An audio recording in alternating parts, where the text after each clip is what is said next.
मुजफ्फरपुर में तिरहुत स्नातक निर्वाचन क्षेत्र उपचुनाव के अंतिम दिन जनसुराज पार्टी के उम्मीदवार डॉक्टर विनायक गौतम ने नामांकन दाखिल किया। इस मौके पर सैकड़ों समर्थक उनके साथ थे। नामांकन के बाद मुजफ्फरपुर क्लब में आयोजित सभा में समर्थकों ने माला पहनाकर समर्थन जताया। डॉक्टर गौतम ने दावा किया कि इस चुनाव में जाति धर्म की दीवारें टूटेंगी और एनडीए व महागठबंधन के उम्मीदवारों की हार होगी। उन्होंने कहा कि शिक्षकों और युवाओं के साथ अब तक धोखा हुआ है, जिसे वे सुधारेंगे। उन्होंने सरकार से शिक्षकों पर फेशियल अटेंडेंस की अनिवार्यता खत्म करने की मांग की और कहा कि इसे अन्य सरकारी कर्मियों पर भी लागू किया जाए। डॉक्टर गौतम ने सरकारी अस्पतालों की बदतर हालात पर भी सवाल उठाए और कहा कि भ्रष्टाचार के खिलाफ अब बदलाव का समय है। उन्होंने कहा कि जनसुराज जाति और धर्म से हटकर सेवा करती है, जबकि अन्य दल जनता को ठगते।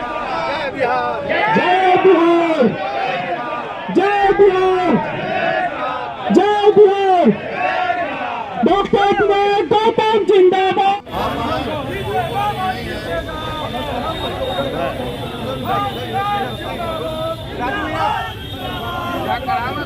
This news is brought to you by Himalayan International Residential School, Siliguri, West Bengal. उनके मंत्री कभी आज के डेट में सत्ता पक्ष के जो मंत्री हैं वो आज चोरी कर रहे हैं और कल जो विपक्ष में थे वो चोरी करते थे। हो सकता है कि कल के डेट में कोई और है तो चोर जो हम इतना तो श्योर है कि विपक्ष के कैंडिडेट हो या सत्ता पक्ष के कैंडिडेट हो वो चोरी के खिलाफ में नहीं बोल रहे हैं। बुलवा करके दिखाइए, कहवाइए उनसे कि मैं इलेक्शन नहीं लड़ूंगा इसके बाद में। अगर मान लीजिए कि अगर ये मैं काम नहीं कर सकता हूँ, जो मैं काम बोल रहा हूँ वो काम वो संभाल ले, हम इलेक्शन छोड़ते हैं। लेकिन बनने के बाद में ये सारे के सारे पिछले 22 साल से देखा जा रहा है कि चुनावी जुमले बन करके रह गए हैं। तो इसलिए 13 महीने का समय है, एक मौका हमें भी दिया जाए। प्रशांत किशोर जी की महादेव जानेंगे कि कितना आश्वस्त है, क्योंकि ये जनता निर्णय लेती है।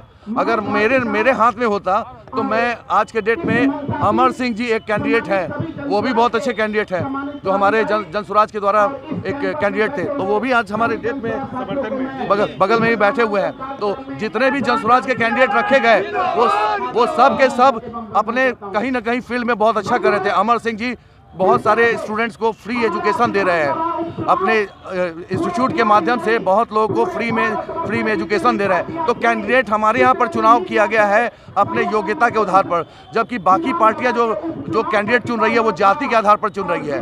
बिहार को आप लोगों ने जो भी है, सत्ता पक्ष है या विपक्ष है, उन लोगों ने जाति के आधार पर बांट के रख दिया है। अगर कहीं जाति या फिर कहीं धर्म, बीजेपी हिंदुओं का हो गया और राजद प्लस जो हो गया मुस्लिम के हो गए, और बाकी जो बचा वो जात के अंदर में बांट लिया कि ओके इस जगह पर इतना फलना जाति का फलना इतना ज़्यादा पॉपुलेशन है तो उसी का कैंडिडेट देंगे। आप देख लीजिए आज के डेट में कहीं भी आप देखेंगे 5 कैंडिडेट चुना गया था। हम 5 कैंडिडेट्स अभी मुश्किल से 3 दिन पहले तक सारे के सारे कैंडिडेट्स थे। जनसुराज ने कहीं भी ये नहीं किया कि चाहते तो वो भी 1-2-3 महीना पहले अनाउंस कर सकते थे।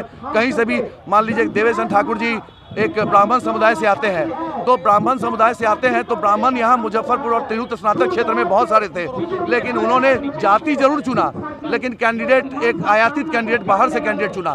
तो यहाँ एक तरह से समझ लिया गया है कि फलना जाति का कैंडिडेट कहीं से भी ले आएंगे तो वो जीत जाएगा, चाहे कुछ भी हो उसका एजुकेशन, चाहे उसका इस सेवा की भावना या सेवा उसने कुछ भी तिरहुत स्नातक क्षेत्र में किया हो नहीं किया हो, हार्डली मैटर्स। यहाँ जाति मैटर कर रहा है। उधर देख लीजिए राजद का कैंडिडेट वो भी कुछ किसी जाति को साध रहे हैं। हो सकता है कि इलेक्शन के अंदर में आप ये भी सुने कि ये हमारे समाज को फॉरवर्ड बैकवर्ड, हिंदू मुस्लिम इसी में बांटने की राजनीति चल रही है। समय आया कि एटलीस्ट शिक्षित वर्ग इतना समझे, चूंकि ये MLC ग्रेजुएट कंस्टिट्यूएंसी है, तो शिक्षित वर्ग को सोचना चाहिए कि ये इलेक्शन कोई चीफ मिनिस्टर निर्धारित नहीं कर रहा है, लेकिन ये एक संदेश जरूर देगा कि हम शिक्षितों की क्या सोच है, क्योंकि अनपढ़ तो दे रहे हैं, जात के आधार पर दे रहे हैं। क्या शिक्षित भी ऐसा ही करेंगे? क्या शिक्षित वर्ग चाहते हैं कि बिहार में बदलाव हो? अगर वो चाहते हैं बिहार में बदलाव हो और वो प्रशांत किशोर जी जैसे सोच को अगर मान लीजिए वो मान रहे हैं, दिल से मान रहे हैं, तो एटलीस्ट उन्हें वोट देना चाहिए, क्योंकि ये मैं ही नहीं लड़ रहा हूँ, प्रशांत किशोर जी की पूरी टीम और उनकी सोच लड़ रही है। और मुझे लगता है कि उनकी सोच नापाक है, पूरी बहुत अच्छी सोच है।